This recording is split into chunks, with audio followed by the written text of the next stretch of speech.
Welcome to all for the subject of Basic Electrical and Instrumentation Engineering. Myself, Dr. S. Nagarajan. We are going to discuss Unit 2. As a continuation of previous classes, today we are going to discuss single-phase induction motor and its construction, working principle, double revolving theory, and types of single-phase induction motor. As we know, the motor converts electrical energy into mechanical energy. Here, a single-phase induction motor is structurally similar to a three-phase induction motor winding. The difference is only in the stator winding arrangements. The stator windings of a single-phase induction motor are distributed, pitched and skewed to produce a sinusoidal MMF in space. So this is similar to three-phase induction motor. Only windings connections are different, right? So this one is complete induction motor. It is dismantled. These are end belts, this is stator, and this is rotor.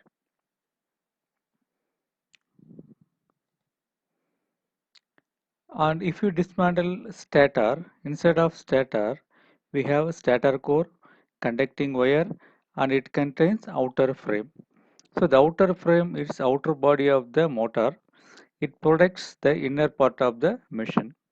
And stator core, build-up of high-grade silicon steel to reduce hysteresis losses, and it carries alternating magnetic field and stator winding as a single phase winding. We will discuss in deep of every parts of single phase induction motor. First one, stator core.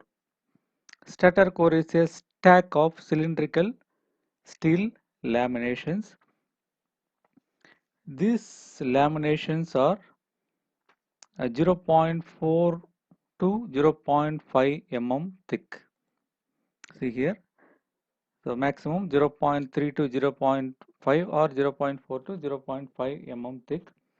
The stampings are insulated each other. The stampings are slotted.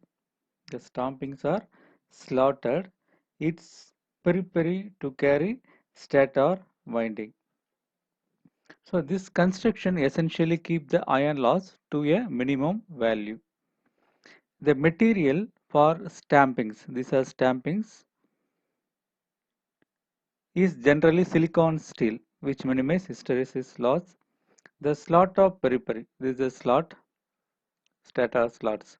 The slots of the periphery of the stator core carries single phase winding.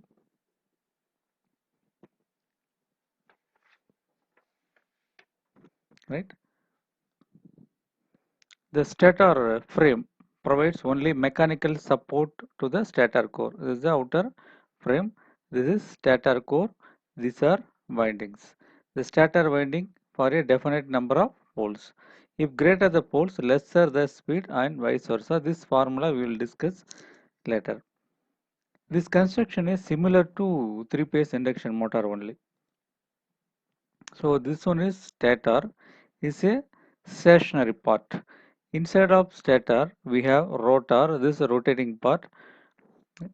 So this rotor has a squirrel cage rotor. So this squirrel cage rotor consists of laminated cylindrical core having semi-enclosed circular slots at the outer periphery. Right?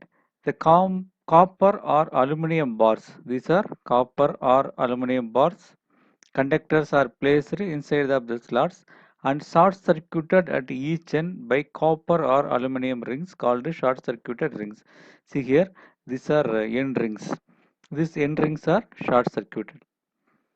So the rotor windings is permanently short-circuited and it is not possible to add any external resistance. And in this squirrel cage type rotor, The slots are not parallel to shaft but skewed. Skewed means some slanting. See this? Some slanting. Why this type of slanting is they are made means to reduce humming, to provide smoother torque for different positions of rotor, and it reduces magnetic locking of stator and rotor. And single phase induction motor has two parts of stator winding. One is main winding, another one is auxiliary winding. Usually the auxiliary winding is perpendicular to the main winding. So in induction motor of single phase, the winding is more turns, that is known as main winding, while the other wire is called the auxiliary winding.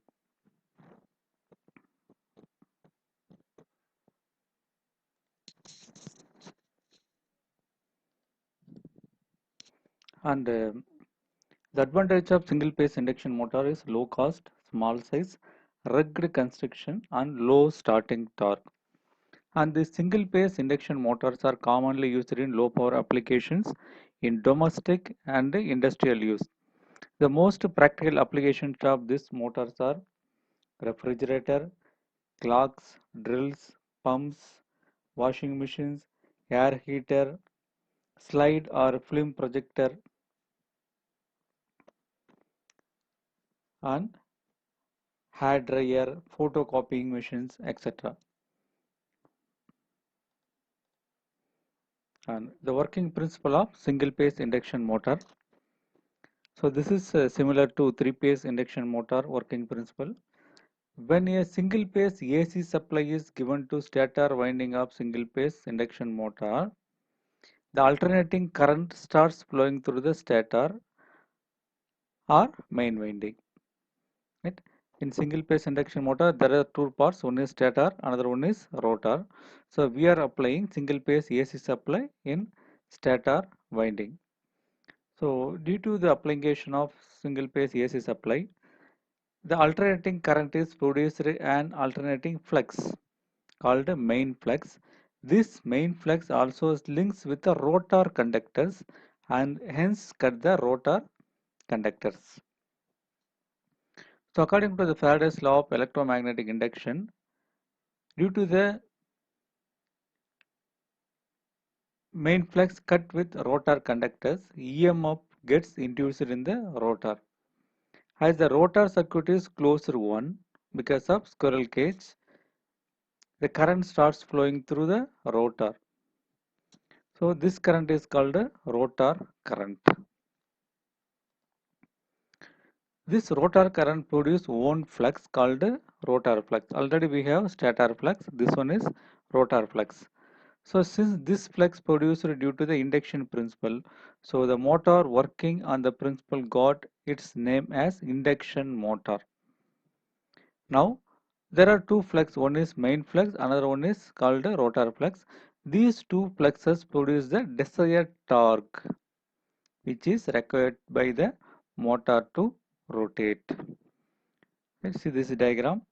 Single phase stator winding, in center part is squirrel cage rotor, and this is shaft of rotor, and this is practical induction motor image.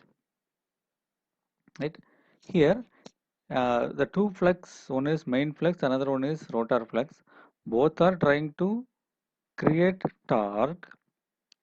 The motor trying to rotate, but single phase induction motor is not a self-starting one. Single phase induction motor is not self-starting one. Why? That we are going to discuss with the help of double revolving field theory. Is a very important topic. Sometimes questions come in the topic of double revolving field theory. Explain double revolved field theory, or sometimes the questions they will ask as why the single phase induction motor is not self-starting. The question in two types. One is explain double revolving field theory of single phase induction motor, or why the single phase induction motor not self-starting. Right. So let us discuss. So according to the theory of double revolving, any alternating quantity can be resolved into two rotating components which rotate in opposite directions and each having magnitude as half of the maximum magnitude of alternating quantity. Right? The component is divided into two parts, so each having half of magnitude of total quantity.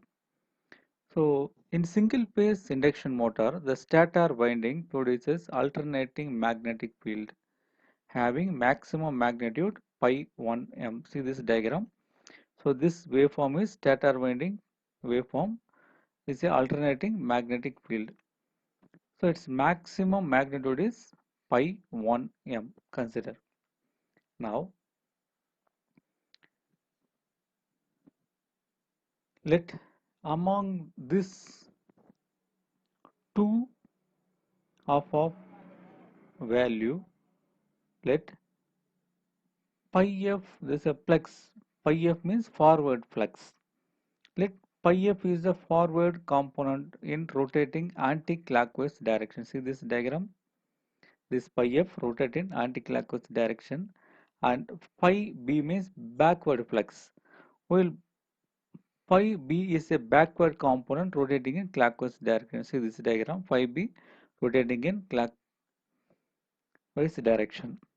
So the resultant of these two components at any instant gives the instantaneous value of stator flux at the instant. So as per this diagram, the stator flux and its two components phi f and phi b are opposite each other. This one is rotating in clockwise, pi f rotating in anti-clockwise direction.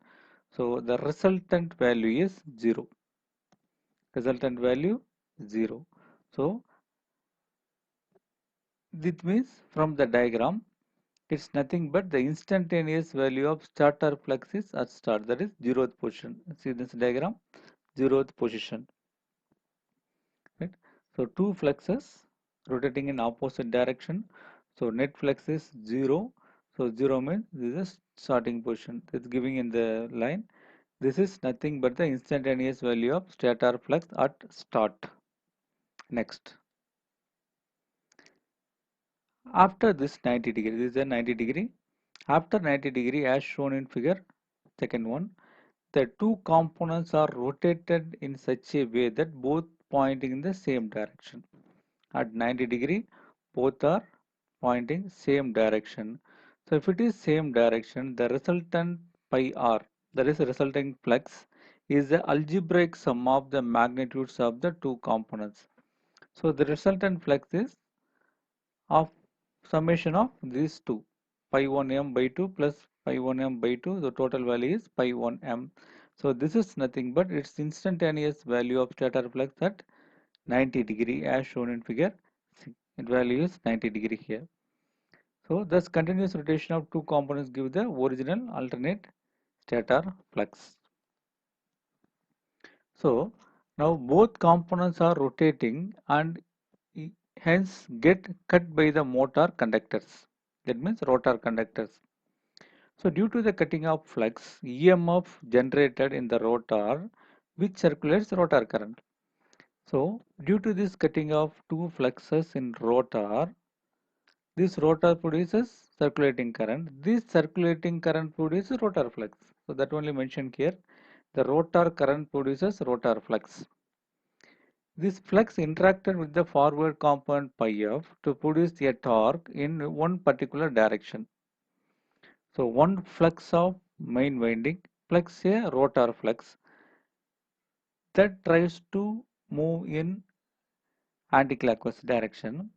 Another one, main flux pi b and rotor flux both are combined together and produce torque in anticlockwise direction. Right? So there are two torques we are getting now. One is clockwise direction, another one is anti-clockwise direction. So each torque are trying to move in their own direction. One is clockwise direction, another one is anti-clockwise direction. So just it accelerate on this position only. One is trying to move forward, another is trying to move reverse. So the rotor is accelerating there itself, so it cannot rotate. Right? Thus, the net torque experienced by the rotor is zero at start. Hence, the single phase induction motors are null, not a self-starting one. Right? So, if I conclude, I can say stator winding has two fluxes. One is forward flux, another one is backward flux. So, this forward flux cuts rotor, it creates a induced EMF, and backward flux that cuts at rotor, it creates another one backward EMF. That forward EMF produces a current as well as backward EMF produces a current at rotor. So that creates two fluxes in rotor. One is forward flux, another one is reverse flux. So as a result, total flux is one is main flux and rotor flux, that is forward. Another one is backward main flux and rotor flux. So these creates forward torque and reverse torque. So this difference, one is forward side rotating, another one is reverse side rotating. The difference become zero. If it is zero, there is no rotation of rotor. So single phase induction motor trying to move one side, but due to this forward and reverse direction, it cannot move. Hence, the single phase induction motor are not self-starting one. To start this single phase induction motor, we need to starting methods by using auxiliary windings.